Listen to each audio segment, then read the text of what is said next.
This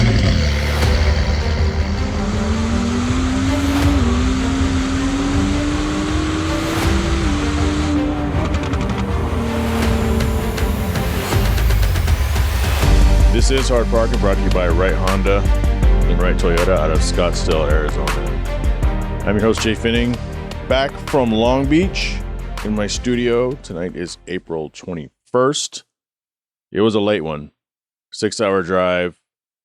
It's funny that, I remember the old car, and it was turbo. It was really fast. Really fast. But when I was cruising on the highway, road trips, mini road trips, I average, 85, 90 mile an hour. And that's like comfortable speed. So no matter how many times I may have shot up to 120 and some change, when I chilled, calm back down, I look down, I'm going 80, 85. So everybody that I blow past catches back up to me. With the Type S, I look down and I'm going like 105 and it felt great. But I was flying. And it's kind of one of those crazy things. It's just difference, right? Because it took a 30-year difference between the first car and the second car. Not really 30. I don't know. I don't know what the math is. Math is not my specialty. But it's a long time, and it's just a different machine. Speaking of machines, a company called Clocky makes an alarm clock that runs away from you. Saw the ad, clicked on it. It's got a wheel, one on each side, 2 wheels. You set the alarm, and apparently it jumps. And the whole goal of it is to get you out of bed so you can turn the thing off and then go about your day instead of reaching over and hitting the snooze. Kind of cute, kind of dumb at the same time. I don't have that problem. Tell me, guys, do you have that problem? When my alarm clock goes off, I know if I hit the snooze button, it's a very dangerous thing. And plus, if you get up at the same time every day, after a while, you don't need your alarm clock. It's a good safety net. But you're going to find yourself waking up around the same time every day anyway. Coming up on today's show, I'm going to recap Long Beach a little bit. Good times, good people. After this word from 4Wheel Online. For over a decade, 4Wheel Online has been bringing the best truck accessories and truck parts to enhance the appearance and performance of all trucks and SUVs. They are dedicated to providing an extensive range of upgrades that will match any make or model on the road. The truck products cover everything to give your truck a custom look and added functionality. Need a wheel and tire package? Head over and use the configuration tool. They carry all the major brands of wheels and tires, so go get outfitted today. Visit them online at 4Wheel Online. Yeah, so as I mentioned in the opening, I went to Long Beach. So special thanks to Acura for doing the event. I've wanted to go for 6 or 7 years or so, however long they've been doing it. And this year I'm glad I went, but I had no business being there because I'm going out of the country soon, like Tuesday, right? But I went out and I stayed with my good friend Ryan, and you've heard Ryan's name before. He's come out here with his telecoms, and I've gone to some of their social outings just for drinks and things. But Ryan is an investor in 1350 Distillery out of Colorado Springs. So when I arrived to his house on Thursday night, so I stayed with him and his lovely wife, Barb, he said, of course, do you want a nightcap? Or he asked me, you want a nightcap? I was like, it's a long drive, but sure. We ended up finishing almost an entire it was like half a bottle when he served it to me. And it was the barrel strength, but it didn't kick your butt. I think this thing was like 120 or 130 proof, something like that.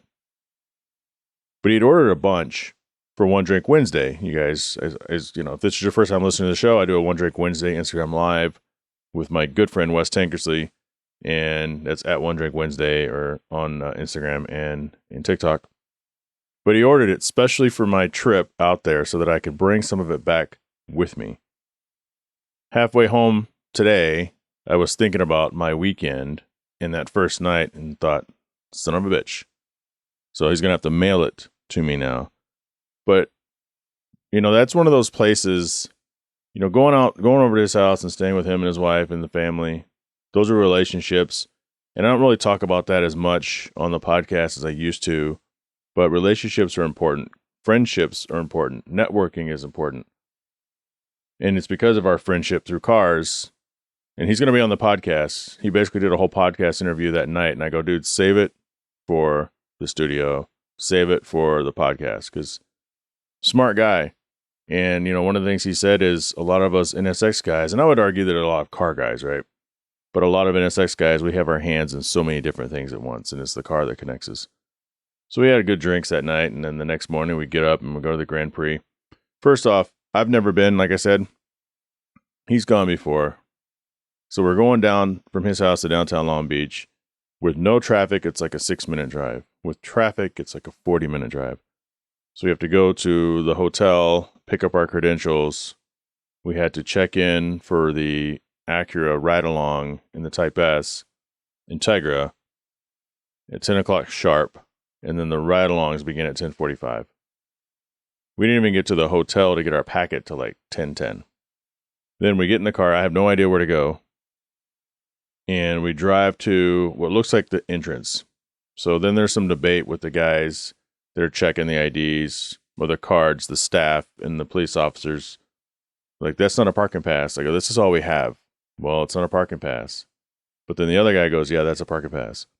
So after that song and dance for 5 minutes, we go to pull in, and there's a sign that says blue passes here. And then the person said, just go up and turn in at the bottom. So I kept going past that.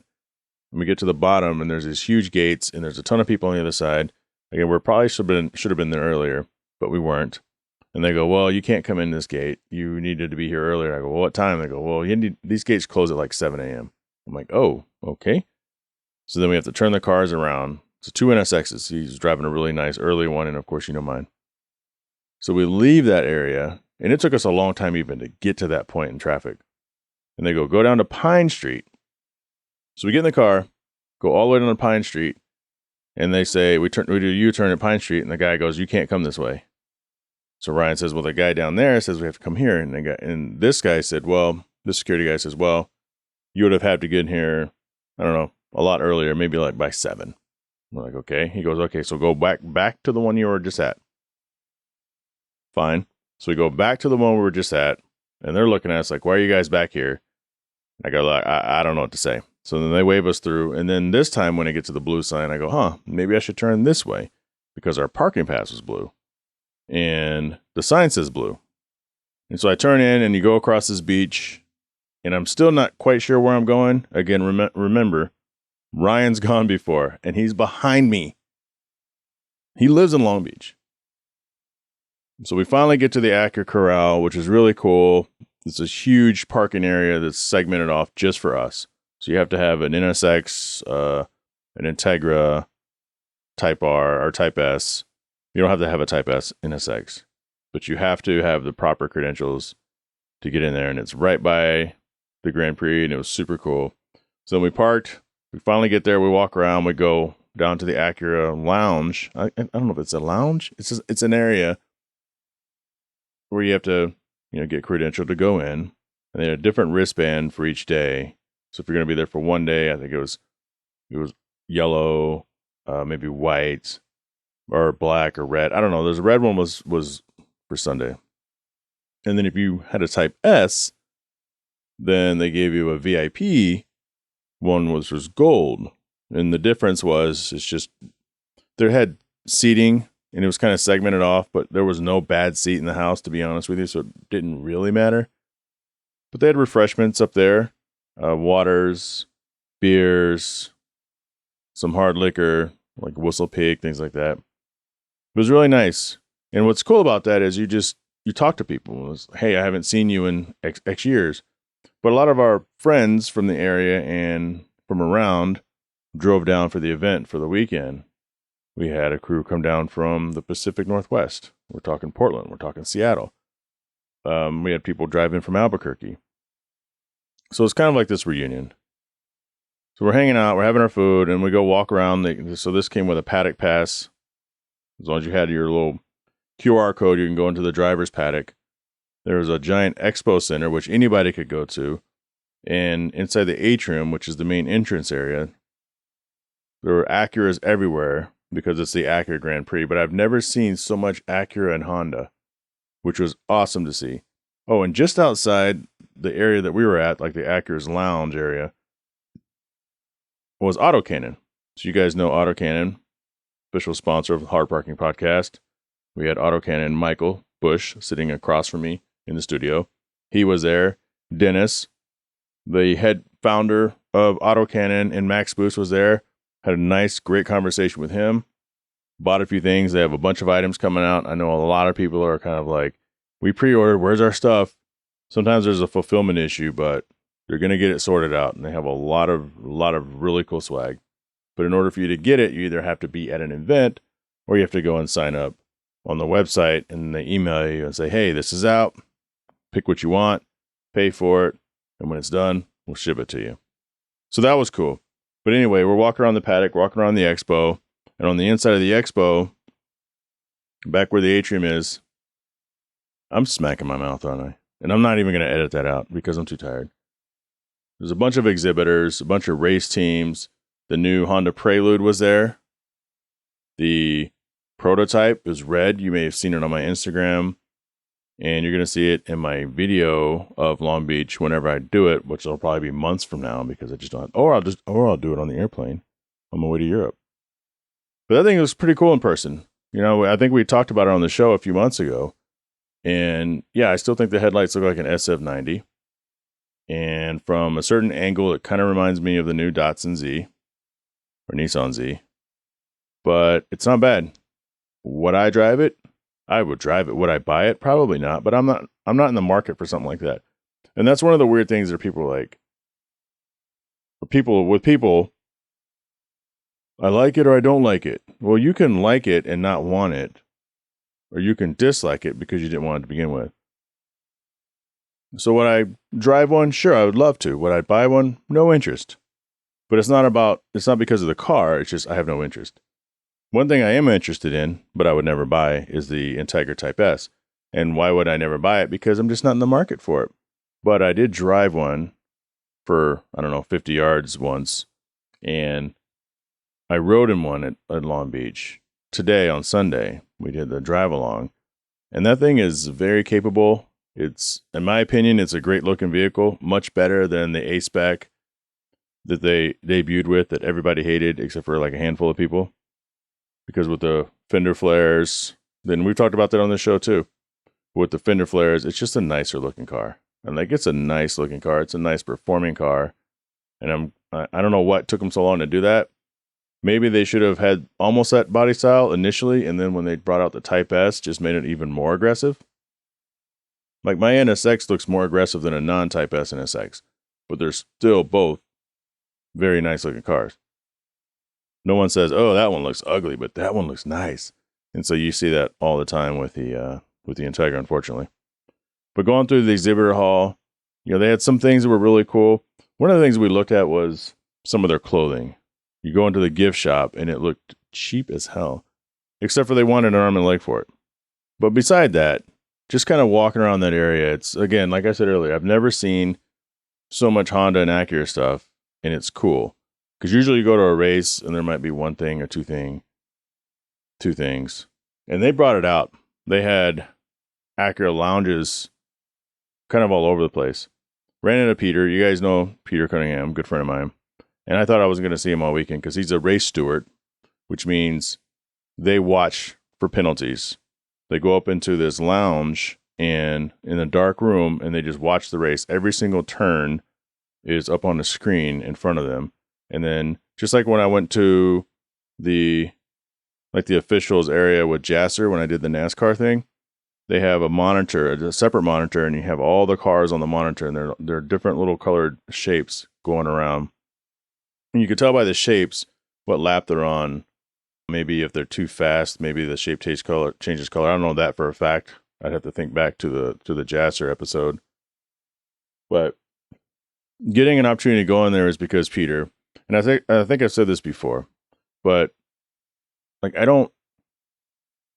he's the type of guy, he wants to take care of people and he likes showing you cool and interesting things, but I don't think I've ever asked him for anything. And maybe that's what he appreciates. I'm not an opportunist, although it may look like I am on social media, but I don't ask for these things. I am just who I am. and people offer these things. And so, of course, I'm going to take him up on these things. So he hits me up, says, hey, do you want to go to race control? And I'm like, okay, yeah, where are you? So I go and find our friend John Watts, who used to work for Acura. He used to be in charge of kind of parading the NSXs around when they first came out in 2017, 2018, and did all the ride and drives. I never went to one of those. And actually, John Watts has been on this podcast probably 3 years ago. So I grabbed John, and we went over and hung out with Peter, and he took us up into race control and a few other things. And that was a really cool experience. And I kind of feel bad also because I love it, but I can't grab people like I don't know where Barb and Ryan were. I think they were back at the Acura corral. Actually, I had Barb's nuts in my bag, so that was kind of the joke. Because she bought like these flavored nuts from one of those stands, you know. And they're like, Jay, where you at? Barb needs her nuts. But I couldn't grab them because I was already on the other side. You know, I couldn't grab Ferris. I couldn't really grab anybody. I just grabbed Watts, and that's it. Because Peter's like, you know, I can bring one person up there. I could probably bring two, but that's it. And I'm like, okay, cool, fine. But that's usually how it is when he brings you to these super, super cool places that you normally wouldn't be able to do. And he's being a steward. He's working the event, and so people know based on the shirt he's wearing and just seeing him around that you can kind of go pretty much anywhere with him. Now, there's going to be security that may stop you if you're not credentialed. And, you know, he may be like, well, you know, he's with me. We're just going to go over here, da-da-da-da. And depending on what it is, they're like, okay, cool. Or they're like, no, I'm sorry, you can't do it. But introduced me to a lot of cool people, introduced me to his boss, some of his other coworkers. And we're standing down there, not on the racetrack, but in the pit lanes to where you normally can't be there. So if I were to take, 3 steps forward, I would have got ran over by the trucks, the truck series as they pulled into the pits. But then, going up into race control was super cool. And then after that, so this was Saturday. I'm kind of fast tracking this whole thing. But Saturday, we get done with race control, and he goes to take us back to the SRO paddock area. So this thing is huge. So as we're walking back to the paddock area, we go across the atrium, the main convention center. And it's funny, this lady's like, hey, you guys, you can't go that way. And then Peter and John Watts are walking 100 miles an hour, and I'm kind of the last one. And I'm trying to tell her as I'm walking, I'm like, look, I don't know. I'm just with these guys. I don't know. But we stumbled into the Acura party. And this is different than the lounge that, I was there for. This one had all the drivers, all the executives, some credentialed super fans, and a few other people. And I guess they do this every year on Saturday night, is they just take over that atrium, and it's a kind of an open bar area, and people just say hi to each other and get autographs if you're chasing autographs from certain people. But we had a few drinks that night. And then we go back to Friday night, though. Friday night, after the event, we go back to the house and we invite people over. And it was great to see some of the old school homies, is what I call them. My friend Robert, we call him Mexi Ricer. If you guys are NSX owners and you're listening to this, you know who I'm talking about. He builds wheels for people, has a really dope blue NSX. Mexi came over, and Jimmy Pham came over, and Jimmy's like one of the smartest NSX guys I know. Anytime there's something broken, I call him. Now, I know you guys are thinking maybe John Vassos. Vassos is a hyper specialist with all things NSX as well. But if I've called Jimmy, because I've done it before, and I go, hey, this little switch on this seat or this connector doesn't work. It doesn't look right. And he goes, what year is the car? And I tell him, he goes, oh, that's because da-da-da-da-da. Here's the website. Here's the part number. All within like 3 minutes. So Jimmy's fantastic is what I'm trying to say. I went and picked up Peter from the hotel and brought him back there and sent him home later with Uber. But we had, Brian B. Nutrition came over with his wife Molly and their daughter and a couple dogs. And, it was a great time. It's a very family feeling. And I think the last time we were there, we did similar, but it's been years. Yvette was with me last time, and it's just you drink all your drinks, and I don't even remember going to bed. But it's weird because I don't think I was super messed up. I just like Saturday morning, I go, look, I think I just pieced out on you guys. And then Barb's like, no, Jay said bye to everybody. I go, okay, good. Thank God. Friday night, let me tell you guys. So we had this tequila. And, Peter and I were kind of tequila snobs, but it's his fault, not mine.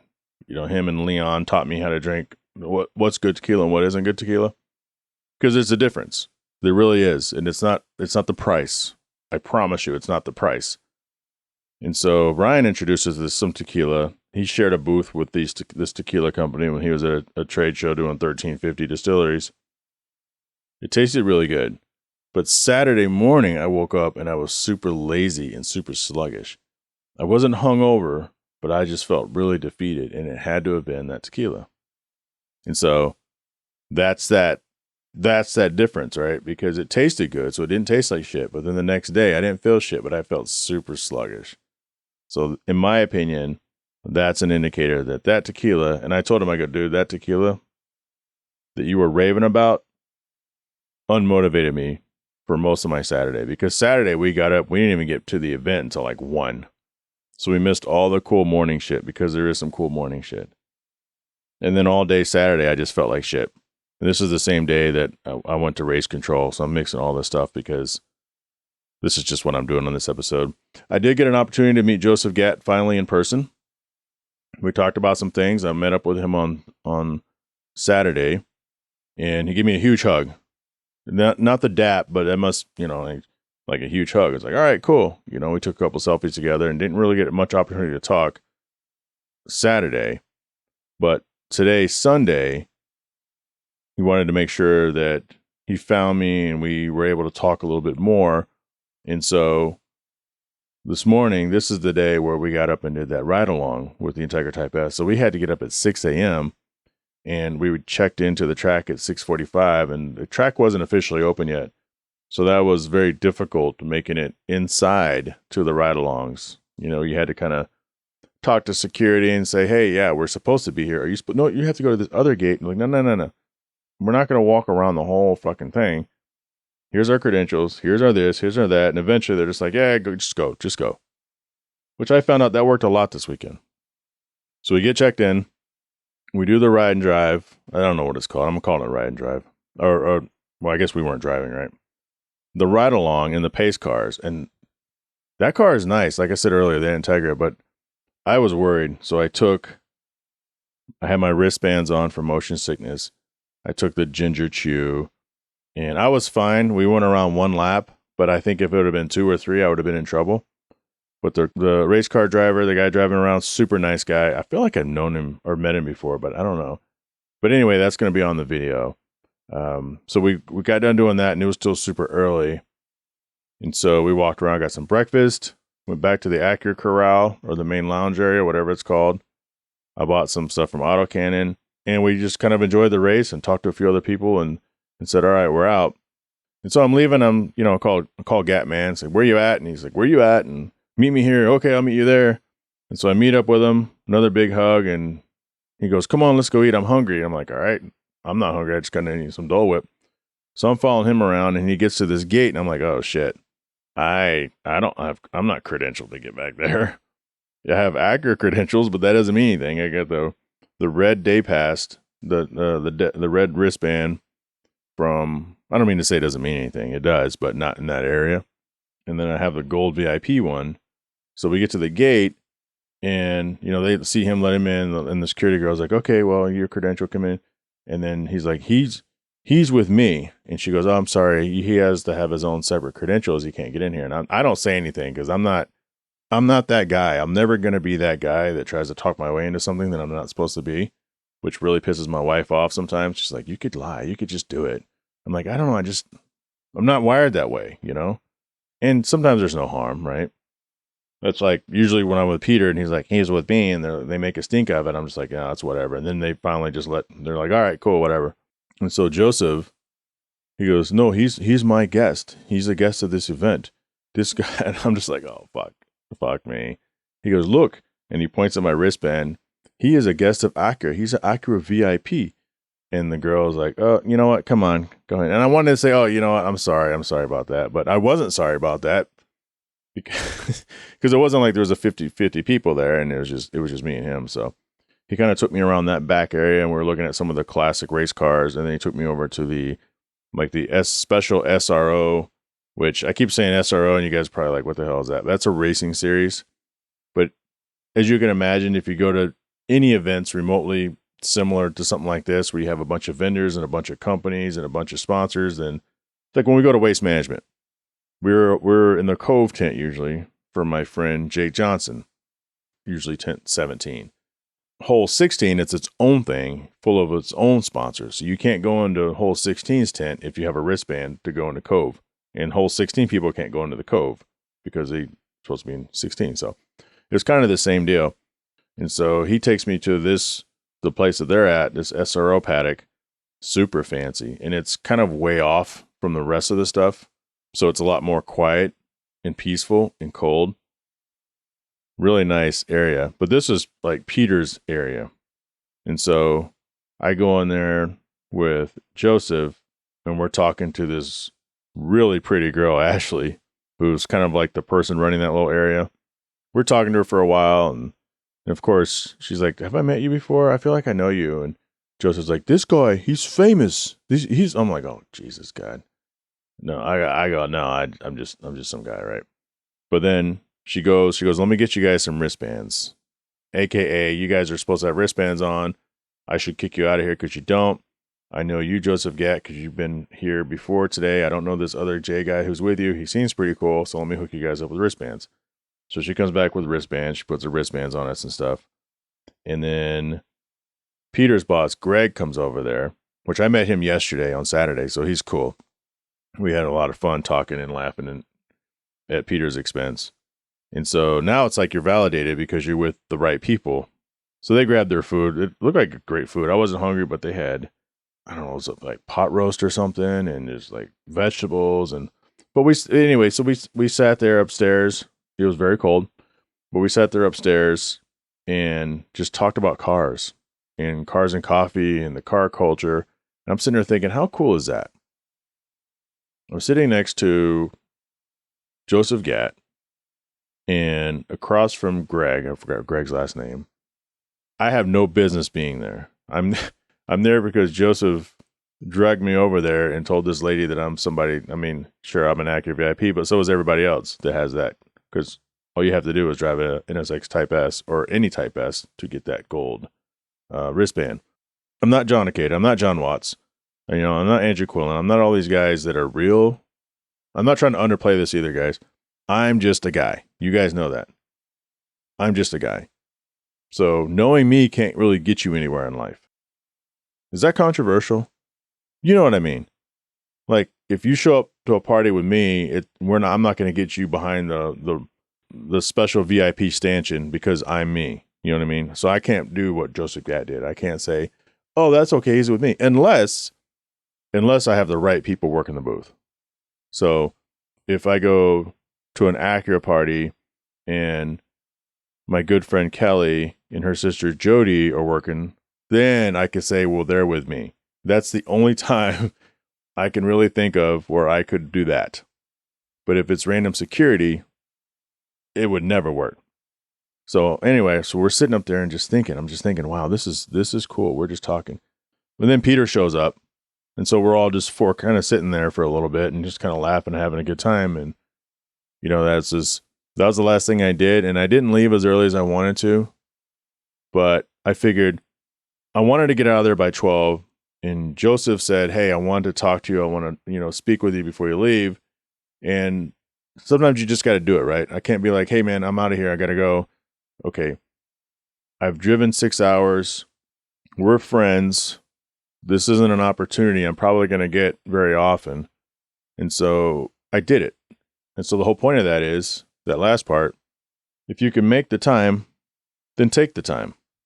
Because all it is time at the end of the day.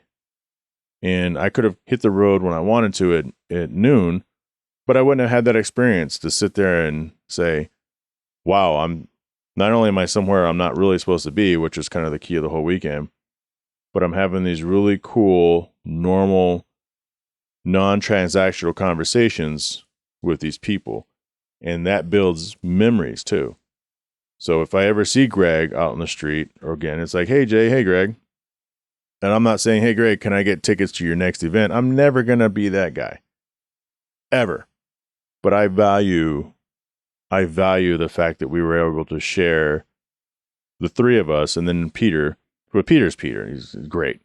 And I told him, we'll get back to that. But I value the opportunity to just talk. I had Mike Keys was on here maybe 2 years ago. He's the young pilot. And he'll probably never listen to this. But afterwards, we were talking about some of the relationships and some of the cool interactions he's had. And he had an interaction with Shaquille O'Neal at one of the private airport lounges somewhere. I don't remember if it was here or one of the other airports. And they just talked for 30, 45 minutes. And Shaq may or may not ever remember him, but Mike's never going to forget. And Mike didn't want anything from him. He said he didn't even take a photo with him. And he said he wanted to, but he didn't want to be that guy. But just to have a real conversation with somebody who is otherwise super unattainable and larger than life. So if you ever get that opportunity, do it.